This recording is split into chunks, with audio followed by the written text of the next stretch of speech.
이번 이야기는 싫어. 영혼을 믿게 된 계기.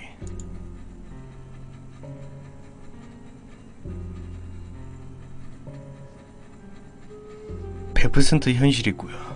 일단 저의 성향에 대해서 간단히 소개하자면, 성당이나 교회를 다니면서 예수를 믿고 싶지만 도저히 과학적으로나 현실적으로 납득이 안 가서 못 믿는 전형적인 AB형, 그의 현실주의자입니다.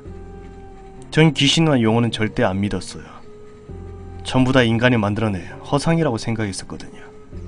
그런데 5년 전 이런 일이 있었습니다.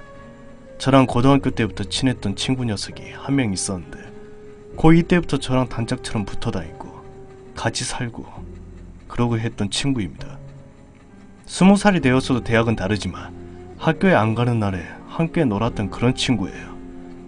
그러던 그 녀석이 20살이 되던 해 어느 날 새벽에 교통사고 뺑소니로 숨을 거두게 되었습니다.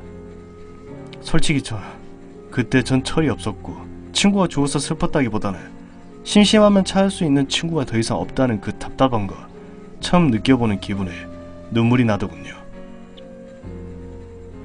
영정사진도 제가 들었고 뼈가루도 제가 뿌려주었습니다. 어떤 분들은 친인척이 아닌 경우 영정사진을 들며 별로 안 좋다 이런 얘기를 하시길래 전 쓸데없는 미신이라고 무시했었죠. 그로부터 2주 정도가 흘렀을까요? 학교 앞에 자취하던 어느 날 아침, 제 몸에 이상이 생겼습니다. 솔직히 말로 표현은 못하겠고 몸을 가만히 두지를 못하겠습니다. 가만히 있으면 미칠 것 같았고 몸이 아프다기보다는 정말 태어나서 처음 느껴보는 그런 느낌이었습니다. 정말 현실적이고 낙천적인 제가 태어나서 처음으로 자살을 생각하게 되었습니다. 이 이상한 느낌 때문에 말이죠.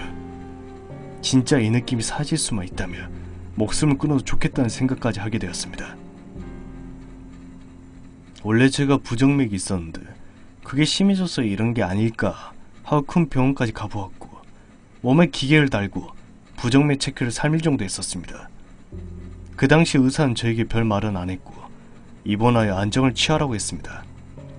5년 뒤에 엄마가 얘기해준 사실인데, 그 당시 의사는 저 정도 부정맥은 누구나 다 가지고 있는데 저 정도로 고통스러워하는 이유를 모르겠다고 했답니다.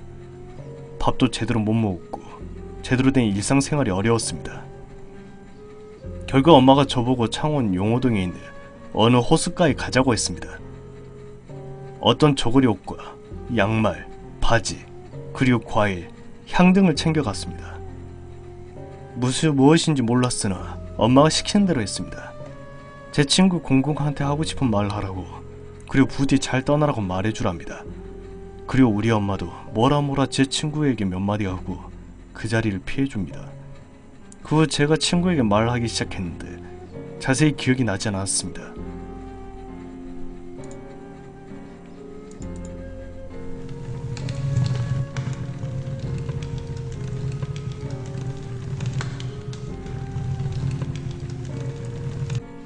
그리고 나서 가져온 옷을 불태웠습니다. 옷을 다 태우고 난 후 호숫가에서 10m 정도 빠져나왔습니다. 그리고 나서 제가 엄마에게 "엄마, 저기 앞에 포장마차에서 부침개 먹자. 국수도 먹고 싶네." 이랬답니다. 5년 전 일이라 기억이 안 나는 건지 무엇에 의해 기억을 못하는 건지 모르겠습니다. 전 전혀 기억이 나지 않았습니다. 호숫가를 떠나온 후 그 고통이 살짝 사라진 것 같았고 다음날 여태까지 느꼈던 고통은 씻은 듯 사라진 것 같았습니다. 그 당시에는 병원에서 처방받은 약 때문에 효과가 나타났다고 생각했지만 엄마가 해준 얘기를 듣고 그날 호숫가에서 했던 행동들 때문에 고통이 사라졌다고 믿게 되었습니다. 엄마가 그때 작은 이모에게 내 상황을 털어놓았고 작은 이모가 평소 알고 지내던 무당에게 전화를 하니 저고리, 바지, 양말을 가지고 호숫가에서 태워버리라고 했답니다. 그 무당의 말로는 제 친구가 이승을 떠나지 못하고 제 옆에 머물러 있었답니다. 저에게 해코지를 한 건 아니고 혼자 가긴 너무 외로워서 저의 가슴을 마구 눌렀다고 합니다. 아마 제 친구가 저한테 원했던 건 저의 죽음이었겠죠. 그래서 제가 자살 충동을. 여기까지 생각이 닿자 소름이 돋더군요. 그래, 영혼이라는 게 정말 있을 수도 있다라고 생각이 들 수밖에 없었습니다. 전 아무리 믿기 싫어도 제가 직접 겪게 되니까 안 믿을래야 믿을 수밖에 없지 않겠습니까? 근데 한 가지 제가 의문스러웠던 건 만약 제 친구가 죽어서 영혼이 되었다고 쳐도 그럼 어쨌든 제 친구의 기억이 그대로 원혼일 텐데 왜 절 죽이려 했던 걸까요? 이해가 가질 않네요. 흔히 영화나 만화에서 보면 죽으면 원한만 남아서 떠도는 악령일 뿐이다 이런 게 있던데 정말 그렇게 되는 건지, 혹시 아직도 제 친구의 영혼이 제 주변에서 지켜보고 있지는 않겠죠. 출처 공민이의 MC 스님의 이야기입니다.